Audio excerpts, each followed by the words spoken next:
Allahumma salli ala Muhammad wa ali Muhammad. Allahumma salli ala Muhammad wa ali Muhammad wa ala alihi wa sahbihi al-mayamin al-muntajabin. Bapak sekalian yang berbahagia, kita bersyukur bersua kembali dalam keadaan sehat walafiat. Dan pertemuan kita petang ini seperti biasa, hikmah atau filsafat.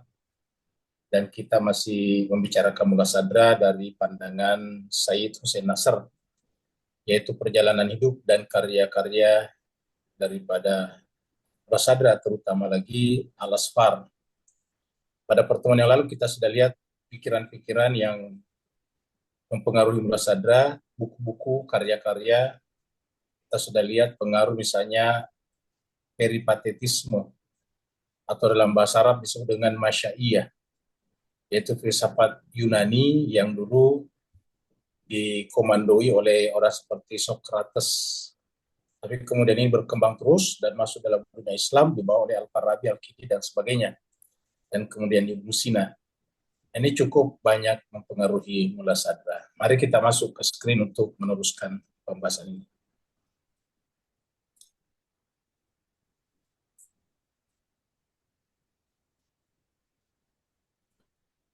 Jadi pembahasan terakhir kita hari Minggu lalu, hari Sabtu lalu tanggal 2, hari ini tanggal 9.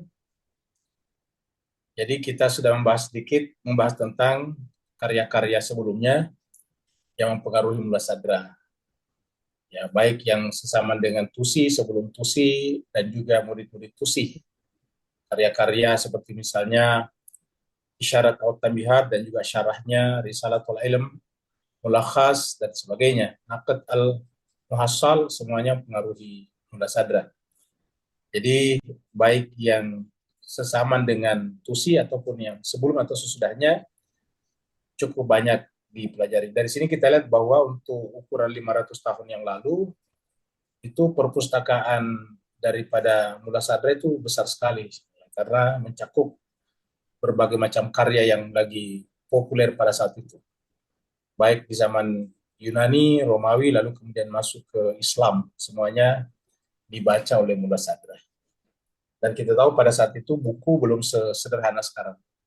Buku pada saat itu pasti berat, besar, dimensinya besar, tebal-tebal kertasnya, lalu kemudian membacanya menggunakan pelita ataukah semacam lilin, ya, pelita pakai orang menyebutnya lampu tembok.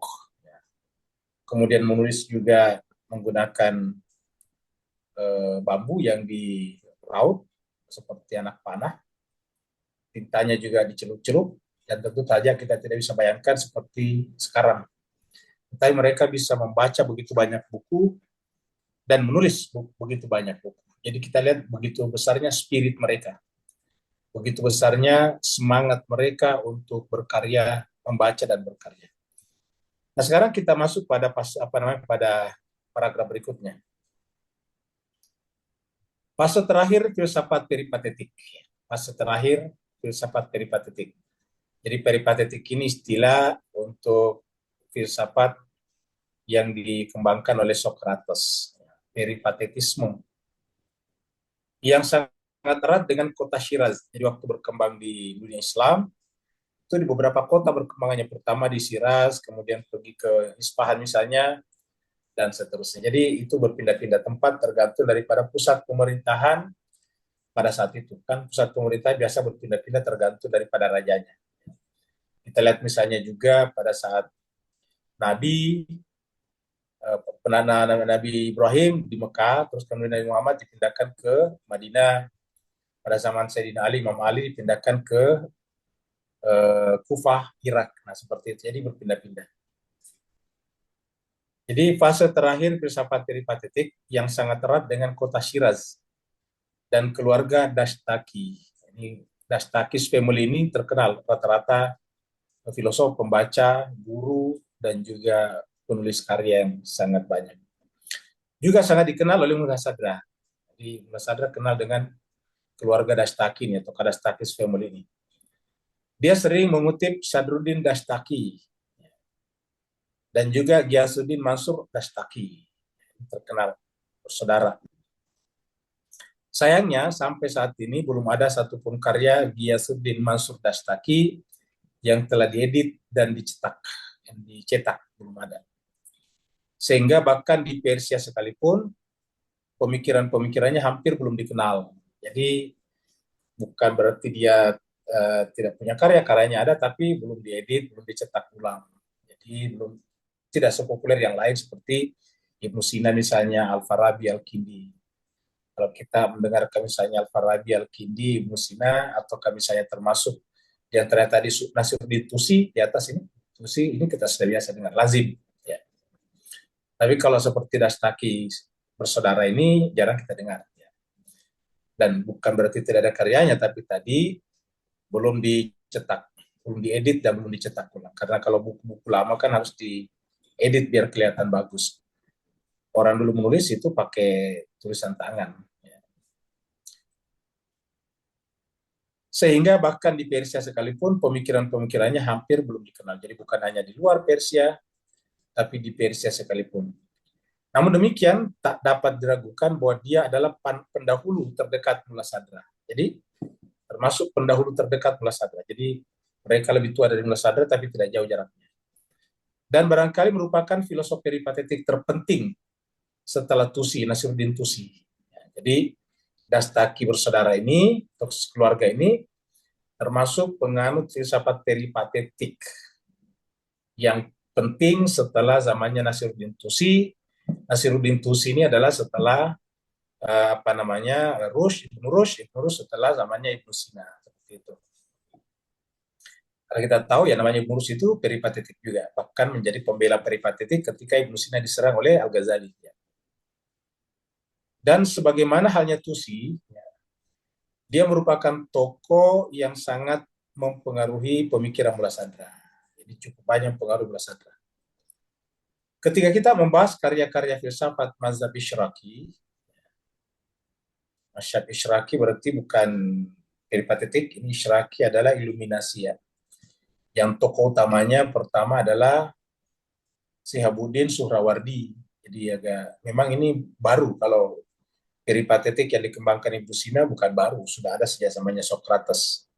Tapi kalau Isyraqi ataukah iluminasi memang boleh dikatakan yang pertama dan utamanya adalah Syihabuddin Suhrawardi. Ada pendahulunya Suhrawardi yang berbicara tentang bagaimana yang satu itu menjelma menjadi banyak, yaitu kita bahas sebelumnya karya daripada Neoplatonisme, yaitu karyanya Plotinus dan muridnya Porfiri. Tetapi mereka menggunakan pendekatan emanasi, bukan iluminasi. Jadi emanasi. Jadi ketika kita membahas karya-karya filsafat mazhab Isyraqi, sekali lagi kita menemukan pengetahuan Mullah Sadra yang sangat mendalam terhadap sumber-sumber tersebut. Tentu saja kepada Suhrawardi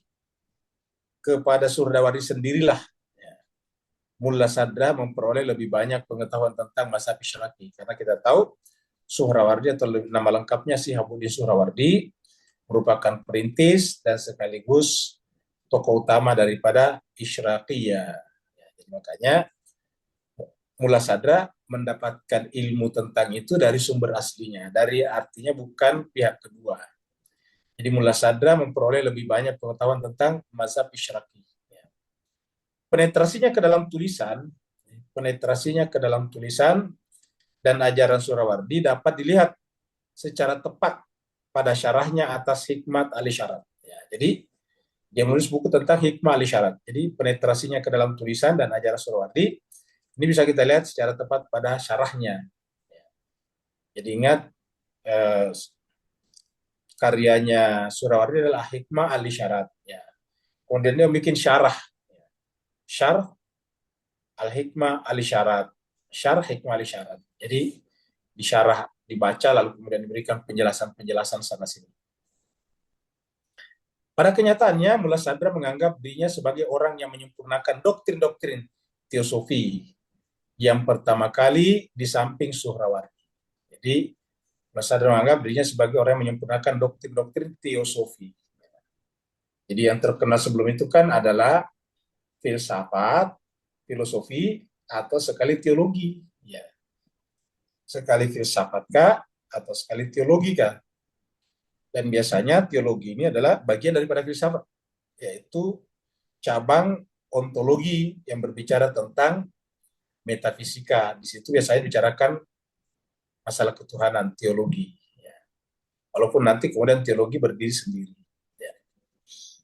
Nah, jadi itu adalah apa namanya? Belum belum menjadi teosofi namanya.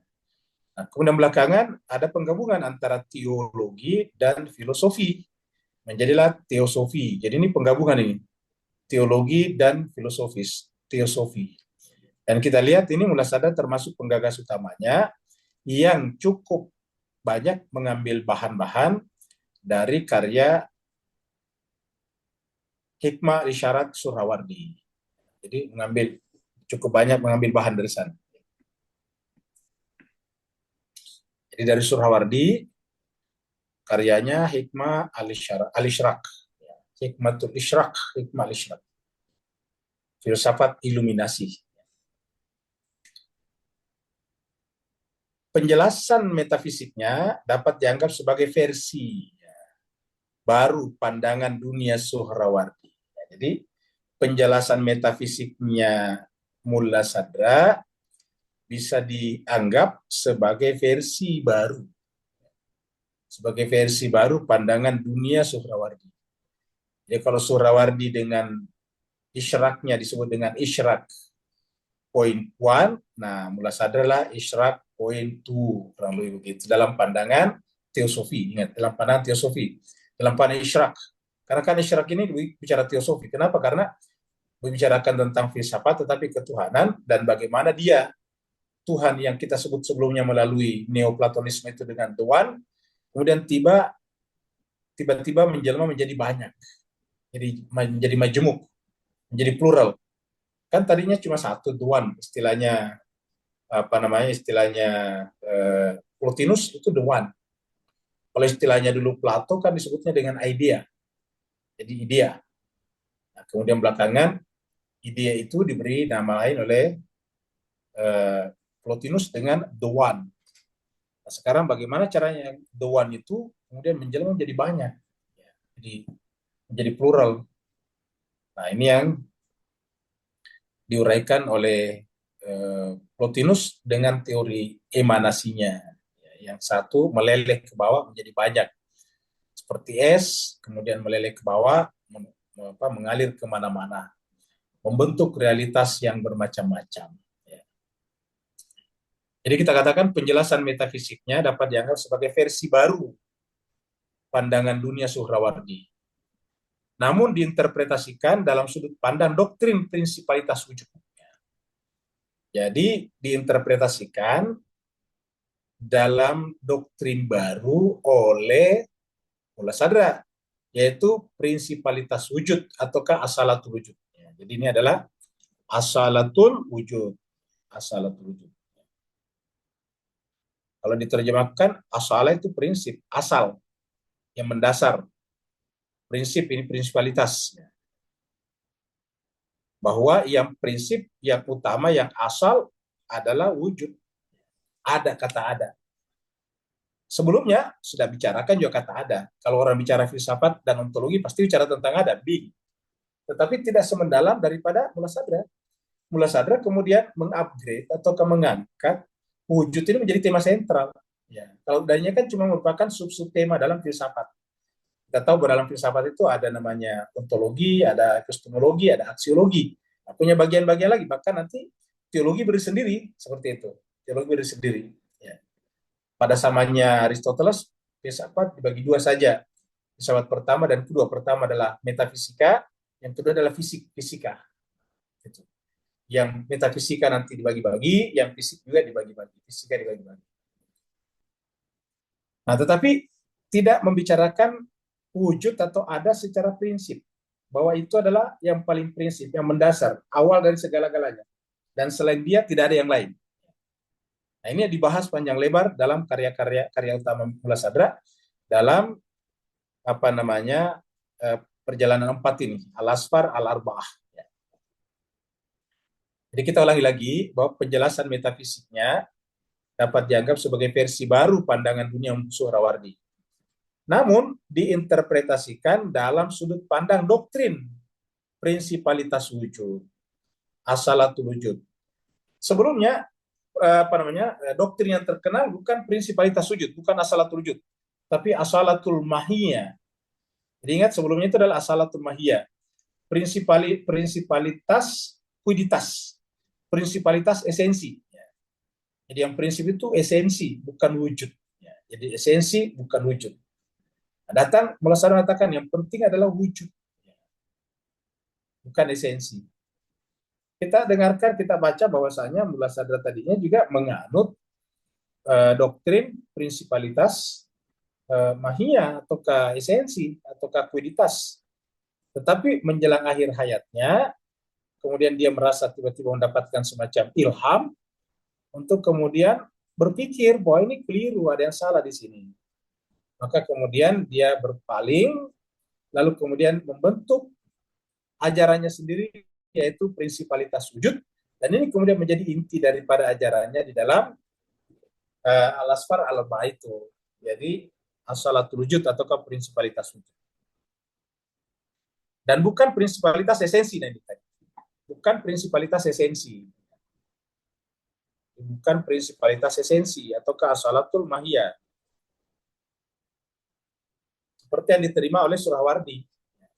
Pokoknya kebanyakan sebelum termasuk Surawardi, bahkan termasuk gurunya Mullah Sadra, juga menganut prinsipalitas esensi. Ya. Mirdamat, masih ingat dulu Mirdamat? Kita sudah bahas Mirdamat sebelumnya. Jadi guru Mullah Sadra ketika di Isfahan itu kan Mullah Sadra punya beberapa orang guru, diantaranya adalah Mirdamat itu. Ya. Nah, jadi bagi Surawardi bukan wujud yang prinsip, tapi yang prinsip adalah esensi atau kamahiyah. Seperti yang diterima oleh Surawardi. Seperti yang diterima juga oleh Surawardi. Jadi Surawardi pun berpikir bahwa yang prinsip itu adalah esensi atau kamahiyah. Itu yang penting. Meskipun demikian, dalam banyak hal, kedua tokoh besar sejarah intelektual Islam ini saling melengkapi satu sama lain. Saling melengkapi satu sama lain. Mereka pada dasarnya hidup di alam spiritual yang sama. Jadi cara menjelaskannya berbeda, tetapi alam spiritual ini sama berdasarkan Said Hussein Nasr. Ini kan Said Hussein Nasr. Ini kan kalimat-kalimat ini dari Said Hussein Nasr. Jadi kita ulangi, maksud mereka itu adalah Mullah Sadra dan Surawardi. Kalau kita katakan di sini mereka, kalau kita menggunakan kata mereka di sini ya, berdua, ya. Yaitu pertama adalah Surawardi, ya. Yang kedua tadi adalah Mullah Sadra. Sadra yang dibicarakan. Jadi, dan ingat kita sampaikan yang Musa Surawardi itu masanya duluan. Mullah Sadra belakangan, berselisih beberapa ratus tahun. Meskipun demikian dalam banyak hal, kedua tokoh besar sejarah intelektual Islam ini saling melengkapi satu sama lain. Mereka pada dasarnya hidup di alam spiritual yang sama. Jadi masanya berbeda, cara menyimpulkannya berbeda, tetapi spiritualitas yang sama. Contohnya gini, kita sama-sama tinggal di Jakarta, di masa yang berbeda. Ada yang dulu hidup di zamannya Ali Sadikin, ada yang hidup di zamannya sekarang kita ini. Tetapi menyimpulkannya bisa berbeda. Suasana batinnya bisa sama, yaitu sama-sama menginginkan Jakarta yang baik, yang tertata. Biasanya orang bandingkan antara zamannya Ali Sadikin dengan zamannya misalnya Cokro Pranolo misalnya, atau zamannya Ahok atau Anies, seperti itu. Nah, jadi nanti kemudian membuat kesimpulan. Jadi kalau misalnya ini sama-sama melihat kota yang sama, merasakannya, hidup di kota yang sama, tetapi kemudian waktunya berbeda, sangat mungkin juga kesimpulannya berbeda. Jadi inilah, maka dikatakan bahwa bukanlah suatu hal kebetulan. Kita kembali dari sini. Meskipun demikian, dalam banyak hal, kedua tokoh besar sejarah intelektual Islam ini saling melengkapi satu sama lain. Artinya, keutamaan prinsipalitas sujud kita akan ketahui kalau kita ketahui sebelumnya penjelasan Suhrawardi tentang asalatul mahiyah. Sehingga dikatakan karena saling melengkapi satu sama lain, mereka pada dasarnya hidup di alam spiritual yang sama. Bukanlah suatu hal kebetulan bahwa makam tertinggi yang dicapai oleh pencari pengetahuan dalam pandangan Suhrawardi adalah makam hakim muta'ali. Jadi hakim muta'ali itu makam ini kedudukan, level. Hakim itu adalah filosof, hakim itu al-hikmah, muta'aliyah yang melampaui, yang paling tinggi, yang dari kata ala. Ya, jadi hakim itu bicara tentang filsafat ketuhanan yang melampaui, maka disebut dengan teosof. Hakim adalah orang, jadi teosof. Hikmah adalah apa namanya teosofi. Kalau hikmahnya teosofi, orangnya hakimnya sudah teosof. Dan bukan kebetulan pula bahwa Mullah Sadra sendiri telah diberi gelar terhormat sebagai Sadr al-Muta'allihin. Sadr al-Muta'allihin. Sadr itu adalah kesadaran, kemudian al-Muta'allihin menyangkut masalah ketuhanan.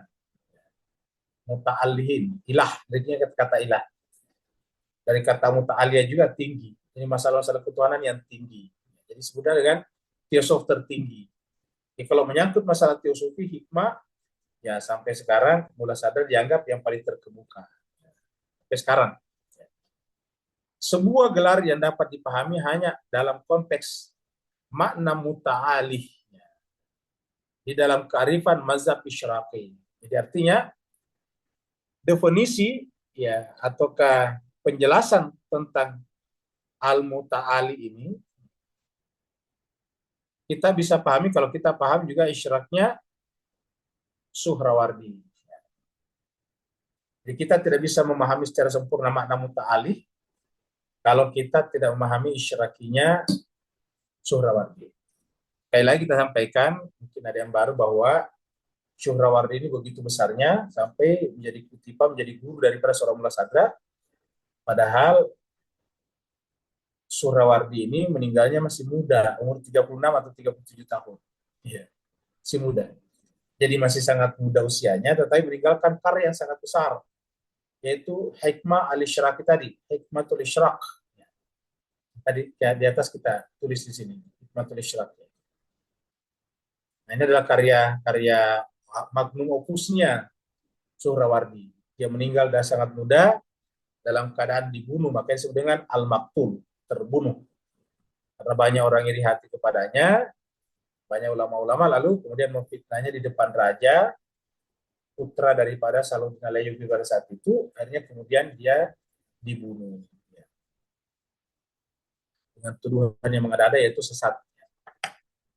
Kenapa? Karena Suhrawardi ini dekat dengan keluarga kerajaan karena dianggap sebagai dipanggil sebagai guru privat. Nah dulu itu kan kalau pihak raja-raja biasanya anaknya tidak datang ke sekolah guru, tapi guru yang datang kepadanya. Guru datang kepadanya.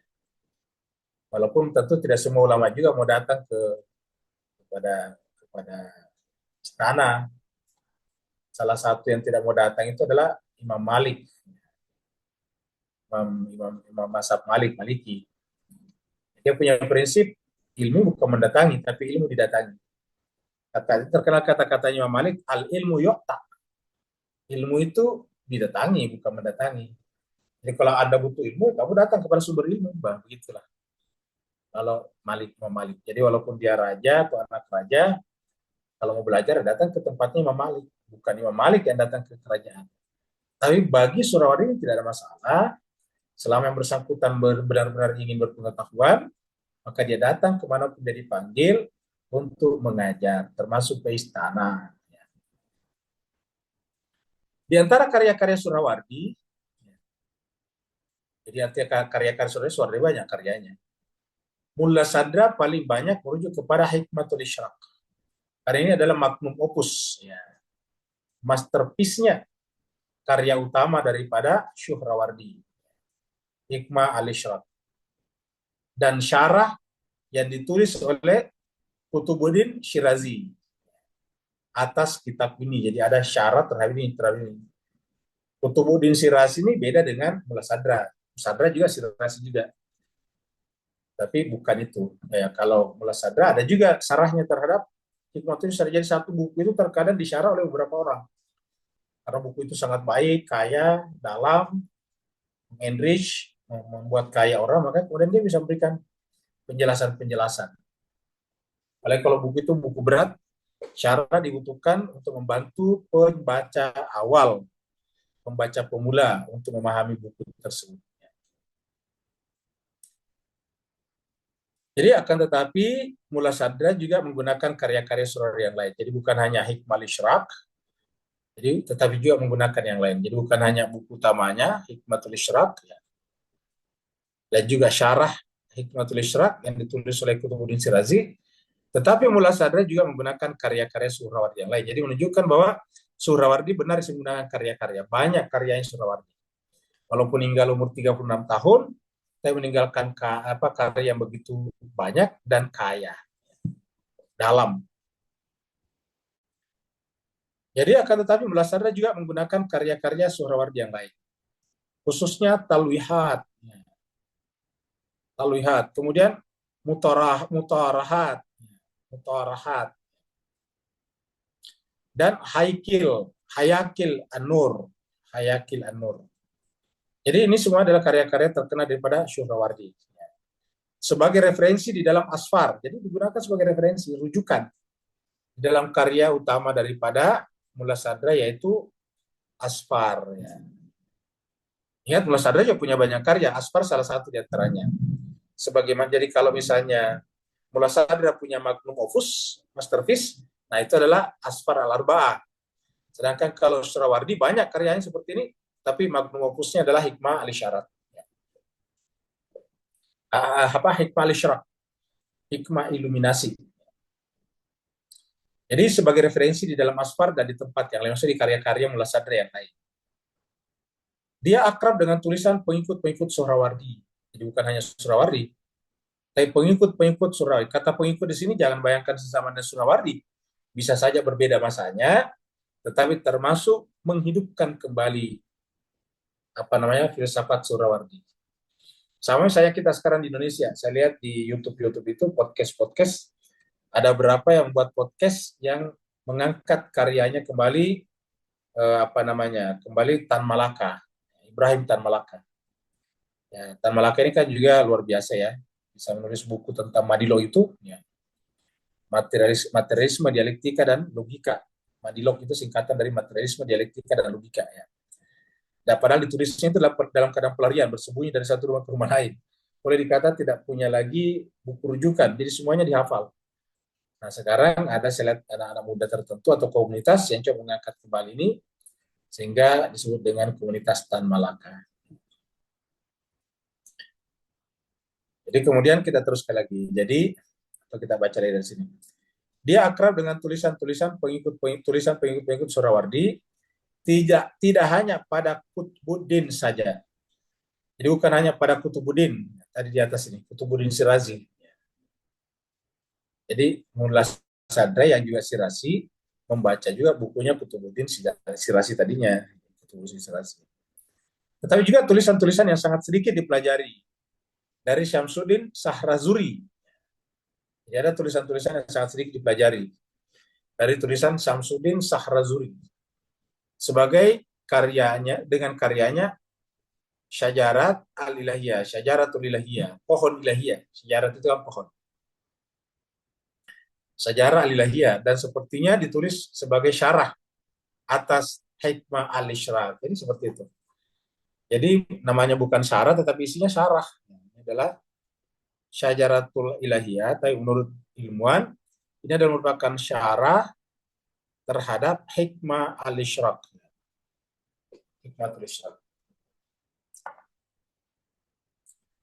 Nah, jadi jemaah sekalian kita bernapas terus sejenak sambil mengingat betapa luasnya ilmunya atau buku yang dibaca oleh Mullah Sadra. Hampir semua buku yang ada pada saat itu dilalap semuanya. Makanya kita katakan ya jarang orang-orang sekarang yang seperti itu lagi. Ya. Makanya orang dulu itu yang dikejar ilmu bukan titel. Kalau sekarang kan orang kejar titel. Ya. Terus semua orang sekarang dikasih titel panjang lebar. Kalau dulu itu kan tidak. Ya. Yang dikejar ilmunya. Dan ilmunya itu dia tidak peduli apakah itu melalui sekolah atau tidak. Pokoknya dia ada kesempatan belajar, ilmu itu dia belajar. Ya. Namanya prolific. Prolific itu artinya menguasai banyak disiplin ilmu. Sebetulnya semakin banyak disiplin ilmu yang kita kuasai, semakin dalam juga kita. Kenapa? Karena antara disiplin ilmu yang satu dan satu lain sebetulnya saling berkaitan. Jadi ada yang kaitannya dekat, ada kaitannya jauh. Contohnya misalnya matematika dengan fisika itu kan berdekatan ya, lebih dekat. Hubungan matematika fisika, hubungan matematika ekonomi, hubungan matematika dengan kimia itu lebih dekat daripada hubungan misalnya matematika dengan antropologi kan begitu. Antropologi mungkin belajar juga ya karena belajar menghitung-hitung statistik misalnya kalau mereka melakukan penelitian. Tapi tidak semendalam orang yang belajar khusus matematika. Jadi kalau belajar misalnya di fisika ya dekat dengan matematika karena biasanya aspek-aspek fisika diukur dengan matematika. Diukur dengan formula-formula matematika. Ada yang berjauhan seperti misalnya kedokteran dengan sastra itu yang agak berjauhan. Fakultas kedokteran dan sastra. Tapi kalau fakultas kedokteran dengan apa namanya dengan farmasi itu dekat. Ya. Kedokteran dan farmasi kan dekat. Kedokteran dengan biologi dekat. Ya. Jadi ada yang berdekatan. Jadi artinya apa? Seorang dokter akan semakin dalam ilmunya kalau dia juga punya pengetahuan cukup lumayan tentang farmasi, tentang ilmu kimia misalnya, tentang ilmu biologi.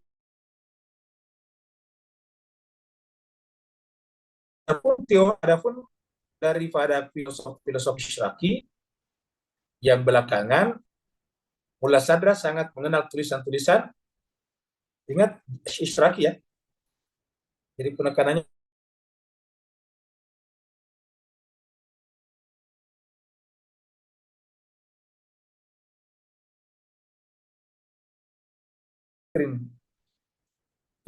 Jalaluddin Dawani. Jalaluddin Dawani.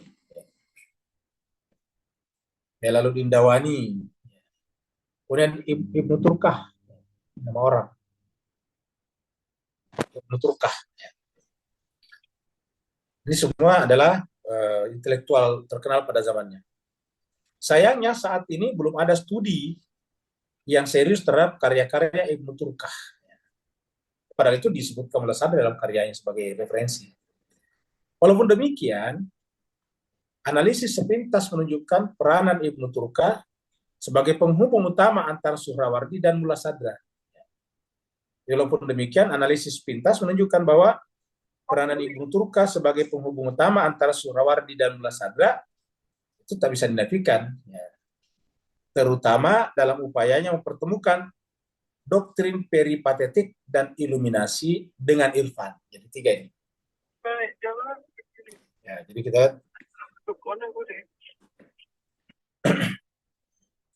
jadi peripatetik ini kita di Islam kita sebut tokohnya Ibnu Sina. Iluminasi dalam Islam ini tokohnya adalah Suhrawardi.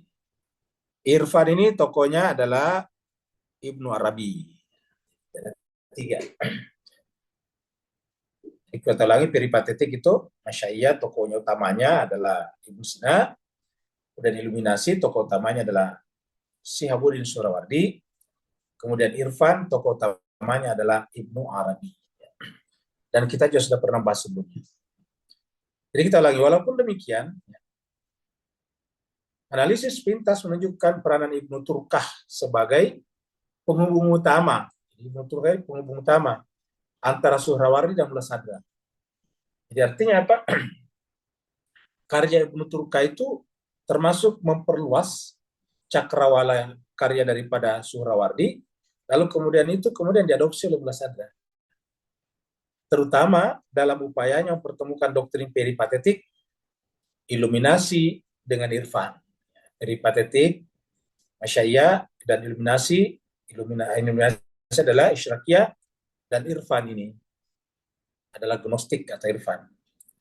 Jadi Ibnu Turka mendahului upaya sintesis. Jadi Ibnu Turka mendahului upaya sintesis. Hal-hal ini yang dilakukan dengan sempurna oleh Mullah Sadra. Jadi artinya bisa dikatakan bahwa di antara yang menginspirasi Mullah Sadra mensintesiskan ketiga karya utama ini adalah Ibnu Turkah, yang tiga-tiganya ini dalam bahasa. Oleh ini ada karyanya juga. Mohon maaf, ada karyanya juga. Siapa Ibnu Sina? Namanya Tiga Saga. Ya, Trisaga di dalam Islam.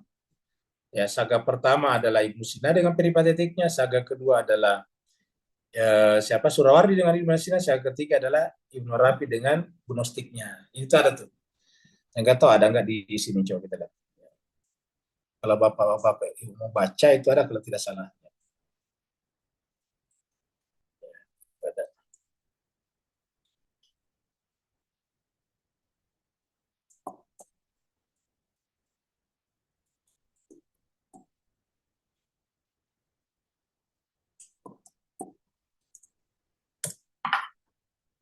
Ada kalau tidak salah. Oh, tidak ada di sini. Jadi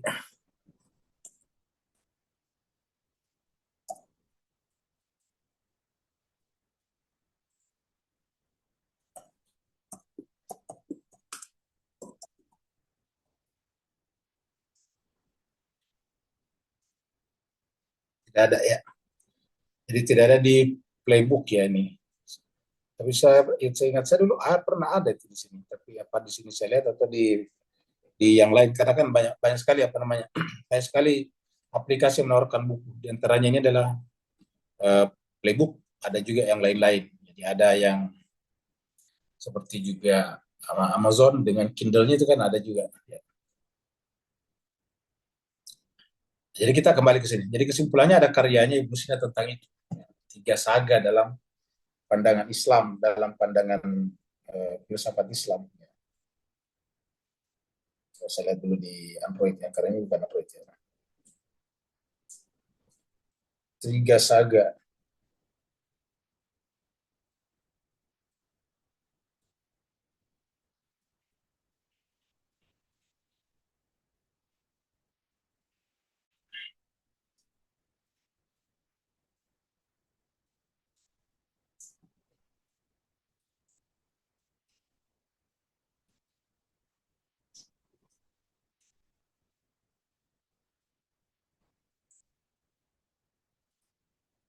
Enggak ada. Jadi di playbook ternyata tidak ada. Nah, jadi Mas Kesura kita teruskan lagi dulu ya. Jadi Sadra terutama didahului upayanya untuk untuk mempertemukan tiga unsur ini oleh Ibnu Turkah. Jadi Ibnu Turkah mendahului upaya sintesis uh, ini semua peripatetik iluminasi yang dilakukan dengan sempurna oleh Mullah Sadra. Jadi tetapi Mullah Sadra yang menyatukannya dengan sempurna sehingga tidak bisa dilacak. Jadi artinya bahwa dia tidak mengadopsi begitu saja peripatetisme, iluminasi, dan ini bukan, tapi menjadi karya baru dari Mullah Sadra di kemudian hari. Karena Mullah Sadra kan belakangan datangnya. Sejauh ini, pendahulu Mullah Sadra pada era dinasti Safawi yang sangat mempengaruhinya adalah Mirdamat, ini tadi kita katakan. Mirdamat ini gurunya waktu belajar di Isfahan. Jadi pendahulu Mullah Sadra pada era dinasti Safawi itu adalah dinasti pertama di Persia yang menjadikan Syiah sebagai mazhab utama di dalam kerajaannya. Itu adalah Safawi.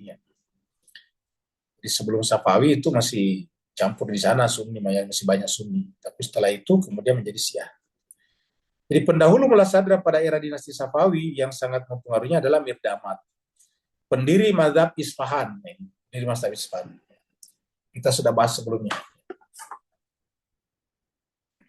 Mirdamat ini adalah pendiri mazhab Isfahan. Dia adalah pendiri mazhab Mirdamat. Mazhab Isfahan. Sekaligus guru daripada Mullah Sadra. Jadi gurunya Mullah Sadra. Mirdamat, ini gurunya di Isfahan ya. Mirdamat pada dasarnya adalah seorang Avicennian. Jadi ingat, Mulla Sadra itu adalah Avicennian, pengikut Avicenna, pengikut Ibnu Sina, dengan corak Isyraki yang dalam banyak hal berbeda dengan Mulla Sadra. Kenapa? Karena Mirdamat ini, gurunya ini, ya percaya bahwa yang prinsip adalah mahia, esensi, bukan wujud. Ya, jadi dia berprinsip bahwa tadi di atas disebutkan yang prinsip itu bukanlah wujud, yang prinsip adalah esensi atau mahia. Mahia, namanya mahia itu dipertanyakan, didefinisikan. Mahia, kalau wujud tidak pernah bisa didefinisikan karena dia tidak masuk dalam kelompok manapun juga.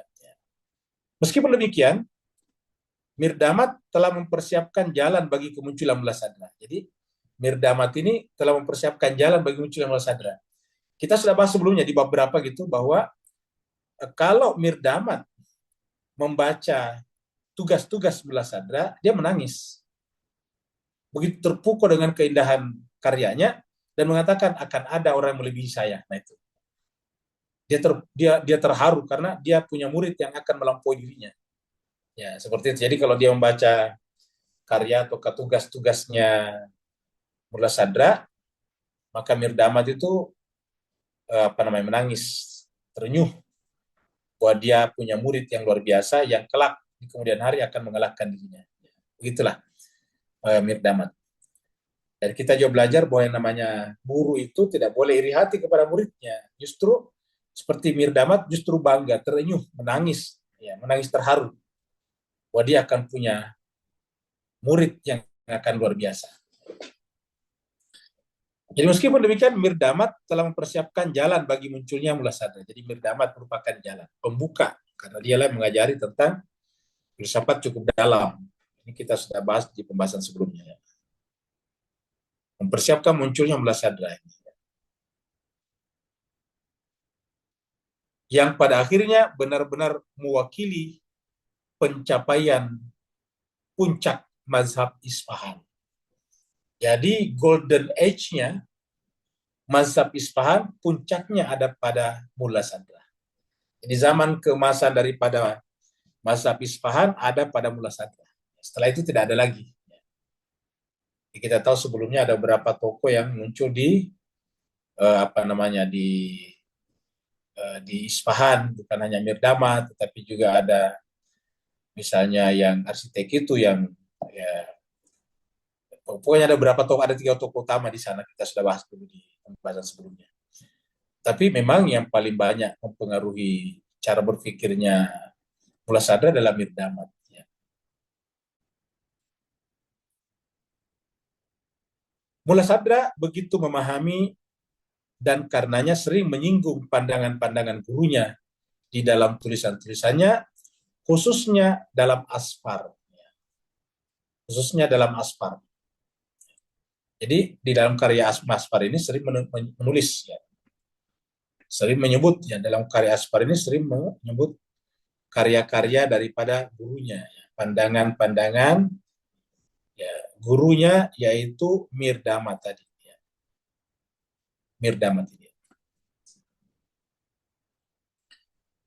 Seperti mana kita pernah bahas bahwa ketika Santo Thomas Aquinas menulis buku Summa Theologia, Santo itu kan berarti dia adalah dia adalah orang penting di gereja. Dia orang suci kan kalau Santo itu. Santo Thomas Aquinas, ya. Ya, ketika dia menuliskan karyanya yang juga merupakan masterpiece-nya atau magnum opus-nya yang berjudul Summa Theologia, yaitu di dalamnya banyak sekali kutipan-kutipan dari Ibnu Sina dan filosof-filosof Islam yang lain. Ya, banyak sekali. Bahkan ada yang mengatakan kalau kita baca bukunya Bertrand Russell, hampir setiap halaman di dalam bukunya Santo Thomas Aquinas itu mengutip Ibnu Sina dan yang lain. Ibnu Sina, Ibnu Rushd, dan sebagainya. Al-Kindi, Al-Farabi, itu banyak. Terutama Ibnu Sina. Jadi yang paling mempengaruhi adalah Ibnu Sina, Avicenna. Ya. Nah, jadi itu adalah karya seorang santo atau seorang orang-orang suci itu yang santo dianggap orang suci di Katolik, itu adalah sangat terpengaruh oleh karya-karya daripada Ibnu Sina. Nah, hal yang sama terjadi pada Mullah Sadra. Mullah Sadra sangat terpengaruh oleh Mirdamat, sehingga kemudian sering disebutkan atau dimasukkan di dalam atau dikutip di dalam karya utamanya yang berjudul Al-Asfar Al-Arba'ah, Asfar Arba'ah. Karya Mirdamat yang paling sering dikutip oleh Mullah Sadra adalah masterpiece-nya atau magnum opus-nya, yaitu Al-Kabasat. Ya. Jadi inilah yang paling sering dikutip. Jadi masterpiece-nya Mirdamat, jadi Mirdamat guru, tapi dia punya karya utama juga, yaitu apa namanya, Kabasat, masterpiece. Masterpiece atau biasanya sudah magnum opus, ya. Karya utama kalau bahasa kita, karya utama. Ya. Di dalam kitab inilah, ya, pertanyaan tentang waktu dan proses penciptaan dalam relasinya dengan waktu, ya, yang begitu pokok bagi seluruh pemikiran Mirdamat, didiskusikan secara menyeluruh. Jadi kita lihat mereka bicara tentang ruang waktu. Dalam kitab ini, Kabasat, isu penting yang dibicarakan adalah tentang waktu. Tentang waktu. Dan proses penciptaan, hubungannya, ya, relasinya dengan waktu. Saya bicara tentang waktu dan proses penciptaan dalam hubungannya, relasinya, dinisbatkan kepada waktu. Kan ada waktu, ada penciptaan. Tanyanya di mana duluan, waktu atau ciptaan? Ya. Dan waktu atau ciptaan yang begitu pokok bagi seluruh pemikiran Mirdamat. Jadi bisa dikatakan inti daripada pemikiran Mirdamat terkaitan dengan proses penciptaan dalam hubungannya dengan waktu. Di sana didiskusikan secara menyeluruh. Jadi diskusikan masalah ini di dalam Kabasatnya Mirdamat. Sebenarnya Mullah Sadar juga mengenal tokoh-tokoh lain pada periode Safawi, tetapi mereka semuanya berada di bawah kebesaran Mirdamat. Jadi artinya tokoh-tokoh lain di Safawi pada saat berjayanya itu mazhab Isfahan, itu tidak ada yang setara dengan Mirdamat. Jadi memang Mirdamat lah puncaknya sebelum Mullah Sadra. Ingat, sebelum Mullah Sadra. Setelah Mullah Sadra muncul, makanya kan Mirdamat, kalau kita seandainya hidup pada saat itu, Mirdamat ini adalah apa namanya, populer sekali, ya, favorit sekali di mana-mana. Ya. Tidak ada yang mengatasinya. Banyak filosof, tetapi tidak ada yang mengalahkan Mirdamat. Tidak ada yang bisa mengatasi levelnya, makamnya Mirdamat. Makanya Mirdamat yang paling puncak pada saat itu. Ibaratnya itu adalah guru besarnya para filosof. Ya. Dia adalah guru besarnya filosof. Kalau di teologi atau ilmu kalam ada namanya Hujatul Islam. Imam Ghazali kan disebut dengan Hujatul Islam. Ya, atau disebut dengan Syekhul Akbar kalau di di Gnostik Irfan. Ibnu Arabi itu disebut dengan Syekhul Akbar. Ya. Jadi ada istilah-istilah seperti itu. Nah, Mirdamat ini bisa dikatakan sebagai Syekhul Akbarnya para filosof yang ada di Persia pada saat itu, terutama mazhab Isfahan. Makanya ketika kemudian Mullah Sadra muncul, muridnya Mirdamat, setiap dia menulis dan dia baca luar biasa, itu tadi terenyuh menangis. Oh, ternyata akan ada yang mengalahkan saya. Ada yang mengatasi popularitas saya. Bukan hanya popularitasnya, tetapi juga meruntuhkan struktur berpikir yang telah dibangun oleh Mirdamat, bahwa yang prinsip itu adalah mahiyah, esensi. Lalu kemudian dia datang mengatakan bahwa tidak, yang prinsip itu adalah wujud. Dan kita tahu lama sekali Mullah Sadra berpendapat atau sependapat dengan gurunya, karena gurunya, dan kita tahu pengaruh Mirdamat luar biasa pada Mullah Sadra. Tetapi keberanian Mullah Sadra berbeda dengan gurunya, ya menyebabkan Mullah Sadra dikenal dengan doktrinnya sendiri, yaitu asalatul wujud. Andai kata Mullah Sadra tidak berpindah atau tidak menemukan prinsipalitas lain selain daripada prinsipalitas mahiyah, tidak membangun struktur berpikirnya sendiri, yaitu prinsipalitas wujud, ya tentu tidak begitu dikenal. Kalau kita mau bicara tentang mahiyah, ya kepada Mirdamat aja. Seperti itu. Karena dia muncul dengan doktrin baru, maka kemudian dia bisa melampaui Mirdamat. Jadi kita ulangi lagi. Sebenarnya Mullah Sadra juga mengenal tokoh-tokoh lain pada periode Safawi. Tapi mereka semuanya berada di bawah kebesaran Mirdamar, yang bukan hanya gurunya semata, tetapi juga dalam cakupan yang lebih luas. Sehingga kemudian terkadang disebut sebagai guru ketiga. Ya. Jadi Mirdamar itu terkadang oleh para filosof abad pertengahan di Islam disebut dengan, ya, di Mirdamat ini dikenal dengan guru ketiga, Al-Muallim As-Salis. Muallim As-Salis, Aristoteles disebut atau Socrates dengan Muallim Al-Awwal, lalu kemudian Al-Farabi disebut sebagai Muallim As-Sani, yang kedua, guru kedua. Ya, jadi disebut dengan guru ketiga. Jadi artinya terkemuka gurunya para guru pada saat itu. Karena pengaruhnya yang telah mampu membangun mazhab Isfahan. Jadi ternyata mazhab Isfahan nanti dibangun oleh Mirdamat. Ya, karena ada Mirdamat di sana, orang-orang datang, orang pintar datang ke sana, lalu kemudian membentuklah satu mazhab baru yang disebut dengan mazhab Isfahan. Ya. Di Eropa juga itu ada ada juga mazhab-mazhab filsafat seperti itu di Karawina misalnya. Ya. Karena pengaruhnya telah mampu membangun mazhab Isfahan. Dalam membicarakan sumber-sumber pemikiran Mullah Sadra, harus diingat bahwa semua pemikiran yang daripadanya Mullah Sadra mengambil ide-ide dan pandangannya berperan sebagai batu bata pada sebuah bangunan yang modelnya adalah miliknya sendiri dan menunjukkan sebuah perspektif intelektual yang baru dalam pandangan dunia Islam tradisional. Nah, ini kita lihat. Jadi kurang lebih beginilah kalau kita bahas ini ya, kalau kita baca ini. Kalau kita baca ini, yaitu bahwa memang bahan-bahan batu bata, bahannya bukan batu bata, yang bahan-bahan batu bata Mullah Sadra memang diambil dari gurunya Mirdamat. Tetapi batu bata itu diolah sendiri oleh Mullah Sadra. Jadi modelnya beda modelnya. Kalau mungkin dulu kalau misalnya Mirdamat itu batu batanya segi 4, ya, maka kemudian dia misalnya bikin batu bata segi 6 misalnya, atau segi 8, seperti itu. Bahannya juga dimodifikasi. Ya. Jadi misalnya kalau dulu pakai batu bata saja, belakangan batu batanya juga dibakar. Ada sekarang batu bata dibakar ya, biar lebih kuat. Kalau dulu batu bata tidak dibakar, dibentuk saja, dipanasin, selesai. Sekarang ada lagi dibakar ya. Jadi berperan sebagai batu bata pada sebuah bangunan yang modelnya adalah miliknya sendiri dan menunjukkan. Jadi kata-kata batu bata pada sebuah bangunan itu dari Mirdama tadinya diambil. Ya.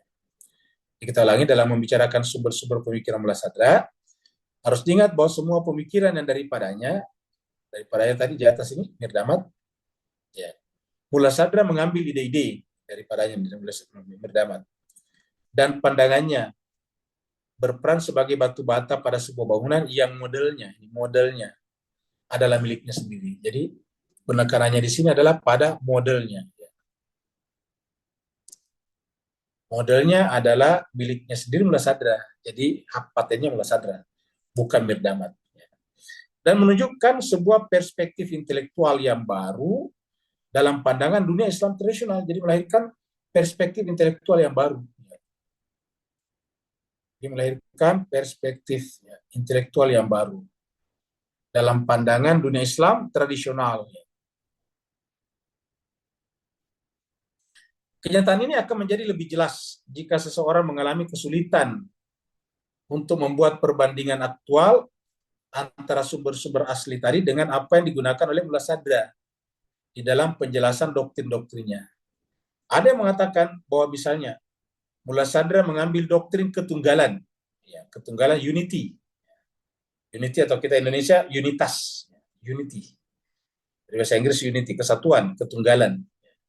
Dan principality,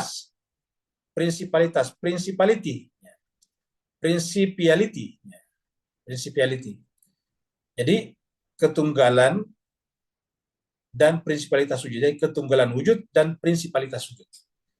Jadi kita tahu bahwa bagi Mullah Sadra wujud itu adalah tunggal dan prinsipil.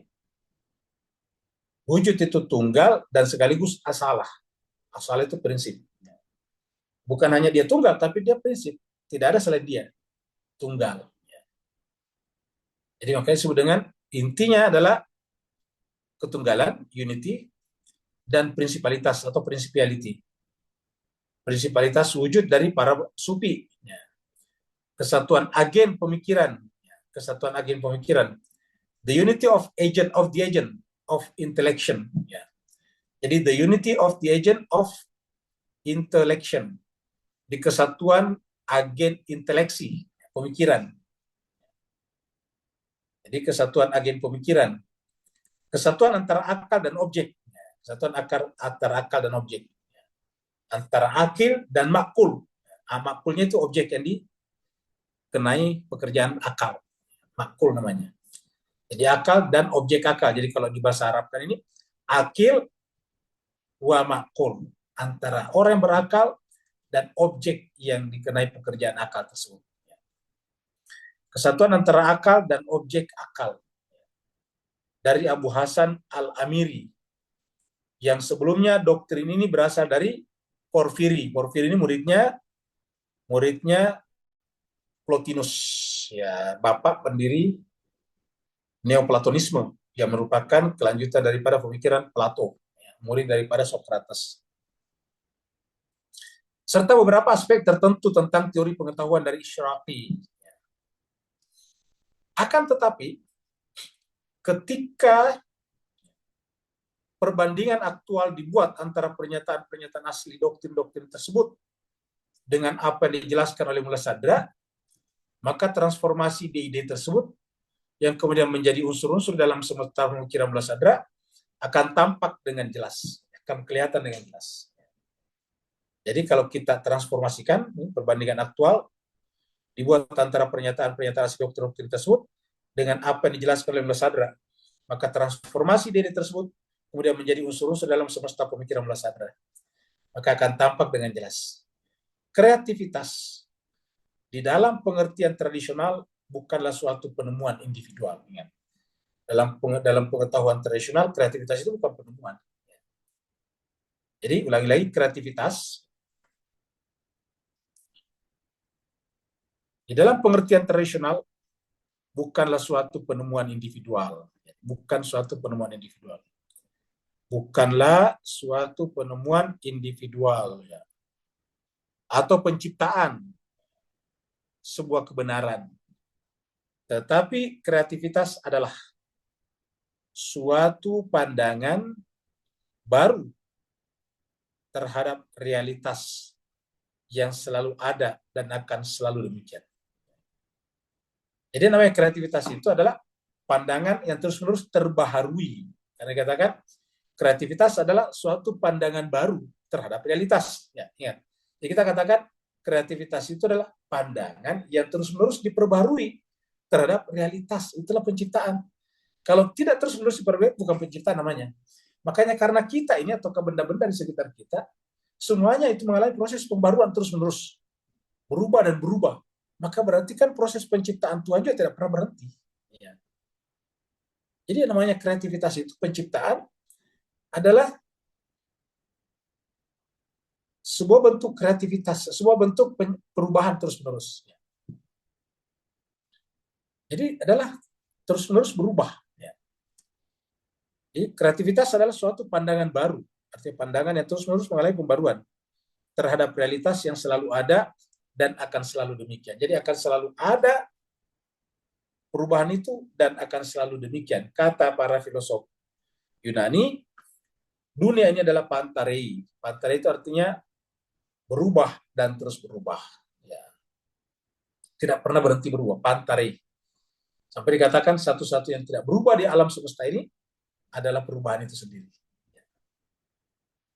Sebagai suatu pandangan baru, ia secara definitif menunjukkan suatu tindakan kreatif yang di dalamnya kebenaran universal yang sama menerima suatu penafsiran dan perwujudan baru yang sesuai dengan momen tertentu di dalam kenyataan sejarah tradisi tertentu. Jadi jemaah sekalian berbahagia, Jadi yang bisa kita tangkap dari kata-kata ini adalah bahwa karena alam di sekitar kita terus-menerus memperbarui dirinya, kita sendiri, sel-sel kita terus lahir dan mati, rambut kita panjang dan kemudian muncul lagi, kuku kita dipotong muncul lagi, semua yang menunjukkan adanya perbaruan. Artinya kita manusia kalau tidak terus-menerus memperbarui pemikiran kita, pengetahuan kita, kita akan ketinggalan. Dan kita tidak masuk dalam ranah kreativitas namanya. Orang yang tidak masuk dalam ranah kreativitas disebut dengan jumud. Jumud itu apa ya? Jumud itu mengalami proses pembusukan, itu jumud. Jumud itu sesuatu yang tidak lagi bisa berkembang, itu jumud. Ya. Diapain pun tidak bisa berkembang lagi. Seperti kita menemukan benang kusut. Benang kusut itu sudah tidak bisa kita temukan mana ujung pangkalnya. Semakin kita tarik ujungnya, semakin tersimpulkan lebih banyak simpulannya.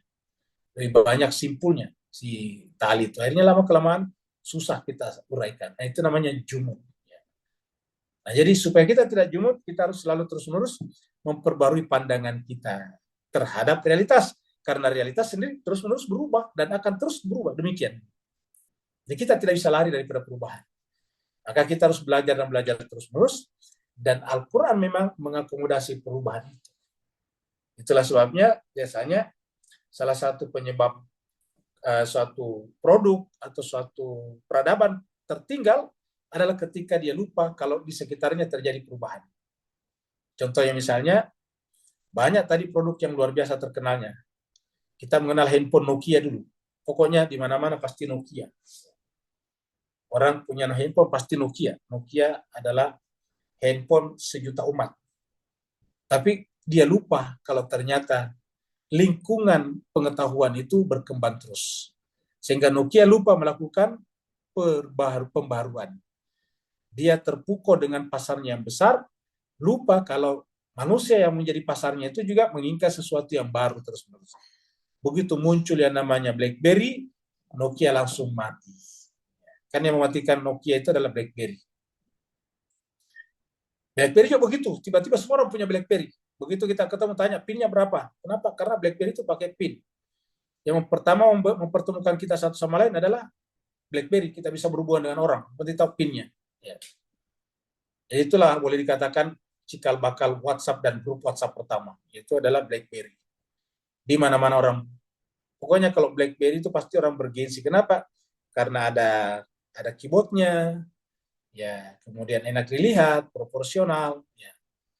Tetapi lagi-lagi nasib yang sama dialami BlackBerry seperti Nokia. Terpukau dengan market pasarnya yang besar, ceruk pasarnya yang besar, terpukau di sana, dan apa yang terjadi kemudian? Lupa bahwa terjadi perubahan di sekitarnya. Akhirnya kemudian ketika muncul handphone yang berbasis pada iOS, yaitu dibuat oleh Apple, lahirlah touchscreen dan sebagainya. Kemudian juga di sisi lain yang menawarkan touchscreen juga yang luar biasa. Akhirnya kemudian BlackBerry diselamat tinggalkan, hilang dari pasaran. Sekarang yang menguasai pasar adalah iPhone misalnya dan handphone handphone Android, ya, seperti Samsung, seperti Xiaomi, Oppo dan sebagainya. Hal yang sama terjadi pada mobil kereta. Kita tahu yang namanya Toyota atau mobil Jepang lah, paling terkenal pokoknya di mana-mana mobil Jepang. Ya, mobil Jepang lah yang menguasai dunia. Toyota, Honda, Suzuki. Lagi-lagi terpukau dengan pasar yang besar, lupa bahwa di sekitarnya itu terjadi perubahan. Artinya apa yang terjadi? Ternyata manusia itu menginginkan sesuatu yang lebih bersih, ramah lingkungan, lebih murah, lebih simpel. Maka kemudian muncul EV, electrical vehicle atau kendaraan listrik, dan ternyata Jepang terlambat di sana. Yang menguasai sekarang pasar otomotif, terutama EV, adalah Cina. Itu. Sekarang di mana-mana BYD, di mana-mana Wuling, di mana-mana misalnya Ion dan sebagainya. Di mana-mana adalah mobil-mobil Cina. Nah, seperti itu. Jadi selalu ketinggalan. Nah, ini kan mengajarkan kepada kita bahwa siapapun, kalau kita tertinggal ya, seperti Amerika. Amerika sebagai suatu negara, dia merasa sangat besar. marketnya di seluruh dunia banyak sekali kalau bisa dipaksa. Tapi tiba-tiba muncul kekuatan baru dari Cina. Akhirnya kemudian sekarang Amerika tersiok-siok, dia terlilit utang yang luar biasa banyaknya. Sehingga kreativitasnya tidak ada lagi. Pesawatnya Boeing itu sering sekali menghadapi masalah dan tidak beberapa lama lagi akan dikalahkan oleh pasar pasar pesawatnya Cina. Nah, jadi ini contoh-contoh yang kita lihat bahwa kita pun juga bisa seperti itu. Makanya satu-satunya cara untuk kita bertahan dalam kehidupan ini, survive, adalah selalu seperti ini. Selalu memperbarui pandangan kita, pandangan baru. Dan itu yang disebut tadi dengan kreativitas. Ya, jadi kita tekankan di sini. Pandangan baru. Jadi ini pelajaran penting yang kita ambil. Pandangan baru. Ya. Kreativitas. Kalau kita sendiri tidak ikut di situ, ya tertinggal. Kita tiba-tiba menjadi hidup sesaman dengan orang lain, tapi kita seperti zaman batu. Ya, mengutak-atik saja handphone tidak bisa. Ya, mengutak-atik software kita tidak bisa. Nah, seperti itu. Akhirnya kita tertinggal, dan kita menikmati ketertinggalan kita dengan mengatakan saya kan sudah berusia, saya kan sudah tua, dan sebagainya. Lupa kalau siapapun juga selalu harus perlu memperbarui pandangannya. Dan itu sudah dengan kreativitas. Jadi kalau ada orang tidak memperbarui pandangannya, berarti dia tidak kreatif. Orang tidak kreatif, mohon maaf, dia juga bahkan tidak bisa menjual keterampilan dirinya. Tidak bisa menjual skillnya, bahkan skillnya sendiri kehilangan. Karena selalu muncul skill-skill baru, keterampilan baru. Ya. Dan keterampilan baru ataukah kreativitas baru selalu lebih murah, lebih massal, lebih desentralisasi. Contohnya dulu yang namanya televisi. Dulu yang namanya televisi itu bikin televisi mahal sekali. Tidak bisa kita bikin televisi kalau modalnya cuma 100 miliar rupiah. Nggak bisa. 100 miliar kalau iuan kita di Singapura Malaysia itu adalah 100 billion. 100 billion. Jadi 100 miliar. Nggak bisa. Tapi sekarang dengan desentralisasi melalui internet, melalui YouTube, IG, dan sebagainya, semua orang bisa punya televisi. Modalnya tidak ada. Asal mau saja bikin acara sendiri. Disuting pakai handphonenya, diupload pakai handphonenya, bikin akun YouTube, ya udah sudah punya televisi sendiri. Baru tulis namanya di situ adalah TV Hikmat atau TV Filsafat. Sudah langsung punya TV sendiri. Ya. Maka bisa nama orang, ya Meli TV, ya, seperti itu. Jadi bisa seperti itu. Jadi inilah sekarang luar biasa. Nah, siapa yang tidak bisa masuk di sana? Yang tidak bisa memperbarui pandangannya. Nah, jadi jemaah sekalian berbahagia, inilah saya kira pembahasan kita pada hari ini. Akhir daripada pembahasan kita adalah pentingnya kreativitas. Karena kalau kita tidak memiliki kreativitas, maka kita tidak sejalan dengan Tuhan. Karena Tuhan itu adalah puncak dari segala kreativitas. Jadi Tuhanlah yang paling kreatif. Karena disebut dengan kreator. Dia adalah pencipta. Yang namanya pencipta terus-menerus melakukan penciptaan itu. Jadi Tuhan itu adalah kreatif. Maka salah satu akhlak kita kalau kita berakhlak, Tuhan adalah kreatif. Salah satu yang disebut dengan takhalluk bi akhlakillah adalah kreatif. Siapa yang tidak kreatif berarti tidak berakhlak dengan satu akhlak Tuhan, yaitu kreatif atau bersifat mencipta terus-menerus. Bermanfaat bagi kita semuanya sehingga kita diberikan kelapangan dada untuk memahami mula sadra hidup 500-an tahun yang lalu, tapi kita luar biasa bagaimana rakusnya terhadap buku, rakusnya terhadap sumber-sumber pengetahuan. Ya, padahal 500 tahun yang lalu, ketika kita di Asia Tenggara mungkin belum ada yang bersekolah, belum ada yang berpendidikan. Ya, masih masih buta huruf mayoritasnya. Kalau toh ada yang pintar cuma sedikit-sedikit yang ada di sekitar istana saja, istana kerajaan. Tetapi kita lihat di Persia pada saat itu, di Timur Tengah sudah sangat maju, melahirkan karya-karya dan tokoh-tokoh besar seperti yang kita bicarakan tadi. Hari ini tanggal 9 November 24. Ada pertanyaan? Waalaikumsalam. Waalaikumsalam warahmatullahi wabarakatuh. Silakan Pak Nur.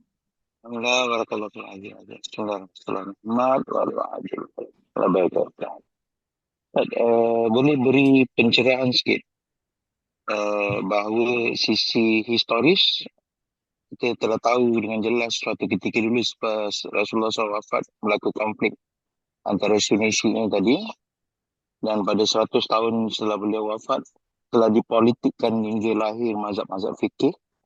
Kemudian 300 tahun kemudian, dipolitikkan lebih lanjut dalam hadis-hadis untuk membungkamkan filsafat daripada umat bangkit menentang pemimpin politik. So, my question is, di akhir zaman ni, peluang terakhir kita, bagaimanakah empangan air untuk lahirkan elektrisitas filsafat baru yang boleh diteruskan sesuai dengan konsep murni Mahdawiyah tadi Ustaz, supaya bukan saja bangkit, bahkan membangkitkan pemikiran mind, body and soul ke arah Allah sebagai guru.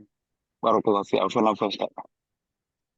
Baik, terima kasih banyak Pak Nur. Jadi kita bisa katakan sementara bahwa yang namanya Mahdawiyat ini adalah inti sebetulnya filsafat. Kita bisa sebutnya sebagai the philosophy of the future. Dia adalah filsafat masa depan. Itu Mahdawiyat. Jadi orang yang tidak memahami Mahdawiyat tidak bisa hidup di masa depan. Kurang lebih seperti itu. Dan seperti dikatakan Pak Nur tadi bahwa dulu itu banyak sekali ilmu pengetahuan sejak zamannya Socrates atau bahkan filosof-filosof sebelumnya seperti zamannya Anaximander, Anaximenes, Thales, sampai kepada belakangan ini itu dirusak oleh penguasa politik. Penguasa politik yang tidak bersumber dari sumber yang benar. Jadi pengusaha politik lah. Kenapa? Karena kebanyakan penguasa politik itu kan mempertahankan status quo, mempertahankan establishment, mempertahankan kemapanan. Nah, sedangkan tadi filsafat itu menganjurkan orang kreatif, berubah dan berubah.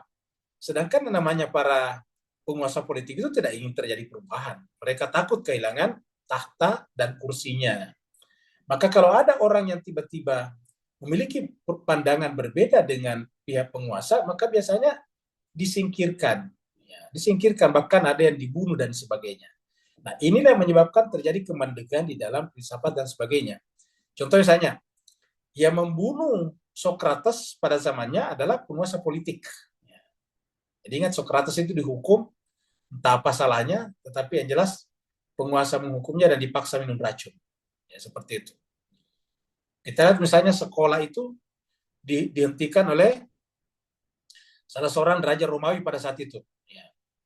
Jadi ada raja Romawi yang kemudian mengeluarkan fatwa tidak boleh ada sekolah di luar afiliasinya dengan gereja. Ya. Maka kemudian sekolah-sekolah ditutup semuanya. Akhirnya apa yang terjadi? Terjadilah kebodohan massal. Ketika Romawi mengalami kebodohan massal, mereka masuki apa yang disebut dengan Dark Age, yaitu masa kegelapan. Nah, ketika Romawi masuk masa kegelapan, akibat fatwa daripada Raja Justinian itu tadi Justinian, jadi Justinian mengeluarkan pendapat pada tahun 529 bahwa sekolah harus ditutup kalau tidak berafiliasi dengan gereja. Ditutup, akhirnya kemudian lahirlah kebodohan massal, lahirlah yang disebut dengan Dark Age. Tidak boleh ada pendapat baru, semua pendapat harus sesuai dengan pendapat gereja. Yang tidak sesuai dengan pendapat gereja berarti dianggap melawan Tuhan, dianggap durhaka dan karenanya dihukum. Ada yang dibakar, dikubur hidup-hidup dan sebagainya. Nah, justru ketika Eropa atau Romawi mengalami Dark Age, tiba-tiba Islam masuk padanya. Kenapa? Karena dimulai dengan Iqra. Jadi ketika Raja Justinian dari Romawi menutup sekolah-sekolah, artinya kan terjadi pembuta hurufan, buta huruf massal. Tiba-tiba apa yang terjadi dengan Islam? Muncul dengan Iqra, bacalah. Ini seakan-akan merupakan antitesis terhadap Romawi pada saat itu. Tiba-tiba ayat pertama turun, Iqra, bacalah. Luar biasa. Dan sejak itu kemudian dunia Islam mengalami enlightenment, yaitu pencerahan. Ya. Mengalami penyinaran kemana-mana. Akhirnya muncullah tadi filosofi-filosofi yang kita bicarakan. Tapi ketika kemudian para politisi kemudian represif lagi terhadap para filosof, akhirnya mati kembali lagi. Seperti itu. Jadi tergantung daripada penguasanya. Nah, kenapa misalnya Iran sekarang bisa melahirkan banyak ilmuwan dan filosof? Ya karena mereka lebih ramah, lebih cocok dengan perubahan-perubahan cara pandang. Dia menerima terjadinya perubahan berpikir, perubahan intelektual, perubahan teori-teori yang dianggap sudah usang. Nah, seperti itu. Nah, dengan demikian, supaya kita bisa tidak mati, tidak hilang, atau tidak masuk dalam dark age seperti yang terjadi pada zaman Romawi, Nah itu tadi, kita harus memiliki pandangan Mahdawiyat yang benar. Ketika pandangan Mahdawiyat ini tidak benar, bukan Mahdawiyat namanya. Karena Mahdawiyat itu adalah ke depan. Mahdawiyat itu dari kata Imam Mahdi. Apa itu Mahdi? Berdasarkan petunjuk. Petunjuk apa? Dua. Akal pikiran dan kitab suci Al-Quran. Jadi ulangi, akal pikiran dan kitab suci Al-Quran. Jadi Imam Mahdi nanti datang membimbing manusia sesuai dengan akal sehatnya dan sesuai dengan kitab suci Al-Quran yang diturunkan kepada Nabi Muhammad SAW. Jadi dengan demikian Imam Mahdi adalah merupakan penerus tugas-tugas Nabi Muhammad yang belum selesai pada zamannya. Jadi seperti itu. Dengan demikian pandangan Mahdiyawait ini perlu, makanya kalau kita bahas Al-Quran sering sekali kita bahas tentang ini, tentang khalifah yang masa depan, tentang imamah, tentang wilayah, itu semuanya Mahdawiyat. Jadi Al-Quran sebetulnya bicara tentang Mahdawiyat. Ada lagi sebelum kita tutup? Yang Ya silakan. Ustaz, tak tahu pembahasan hari ini terlalu cing Ustaz. So, apa anda dapat fahamkan pencerahan? Mungkin tak banyak, mungkin sedikit lah. Mungkin anda nak sampaikan bahawa sebenarnya dari pembahasan yang Ustaz sampaikan itu adalah pendahulu Mughazali itu adalah seorang orang yang pemikir, mencari suatu identiti ataupun mencari realiti sesuatu, ya kan? Dan melalui kreativiti pemikirannya. Namun anda lihatlah kadang-kadang datang daripada Mullah Sadra yang mengkaji pemikir-pemikir yang terdahulu, lalu Mullah Sadra menyimpulkan konsep wahdatul wujud dalam kreativitas realiti yang dicari oleh para filosof terdahulu.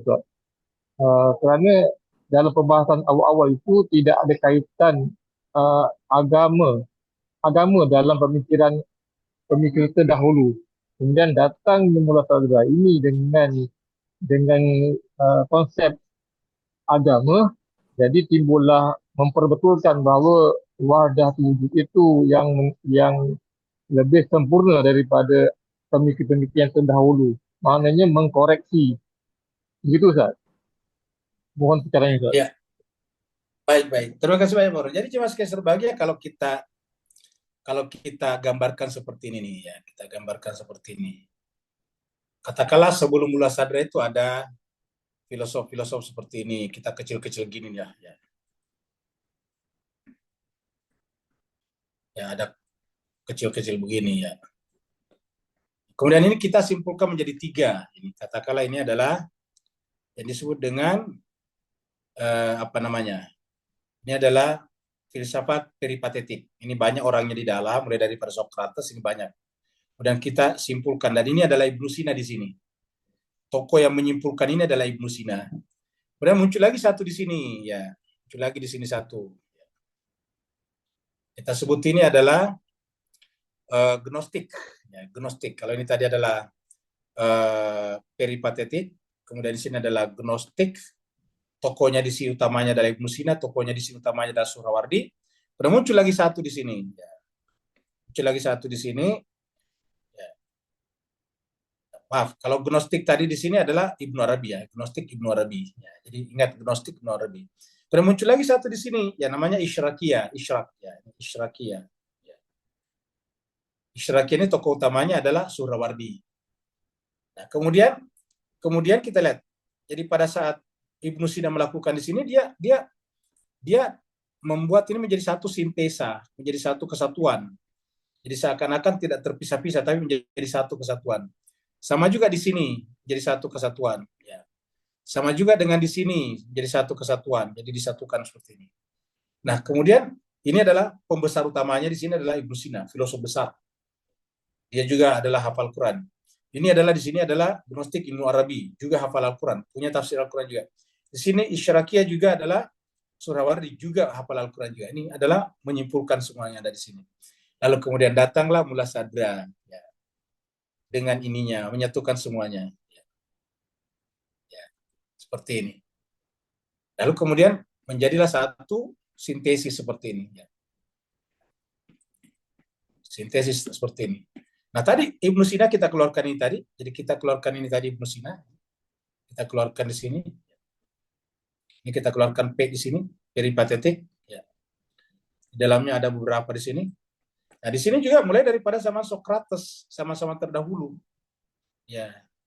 Lalu kemudian kenapa bisa disimpulkan di sini? Itu tadi seperti dikatakan Pak Burhan, dikoreksi, diperbaiki. Ibaratnya itu diislamisasi. Ya. Kok kenapa? Kok ada yang sama? Nah, ingat, walaupun Islam datang belakangan, tapi bukanlah Islam satu-satunya agama samawi. Sudah ada agama sebelumnya, ada Nasrani. Nasrani lah yang kemudian nanti melahirkan besar pada zaman Romawi. Ada nabi sebelumnya seperti misalnya Nabi Musa melahirkan agama Yahudi, besar pada zamannya Yunani kuno misalnya, seperti itu. Jadi kesimpulannya filosofi-filosofi itu walaupun kelihatannya tidak beragama atau tidak berasal dari agama, tetapi mereka sebetulnya dipengaruhi oleh para nabi pada masanya masing-masing. Seperti yang kita sampaikan bahwa kalau kita tarik ke atas, ini adalah peripatetisme, ini adalah Ibnu Sina, ke atasnya adalah Sokrates. Kalau ditarik ke atas lagi, tarik ke atas lagi, ujungnya ketemunya Nabi Idris ya. Ketemunya nanti Nabi Idris ya. Nabi Idris yang pernah kita terangkan ya, Nabi Idris ya. Nabi Idris ya.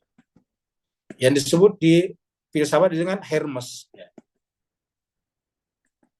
Jadi sebetulnya yang pertama sekali mensistematisasi atau menjadikan filsafat menjadi sebuah realitas adalah Nabi Idris.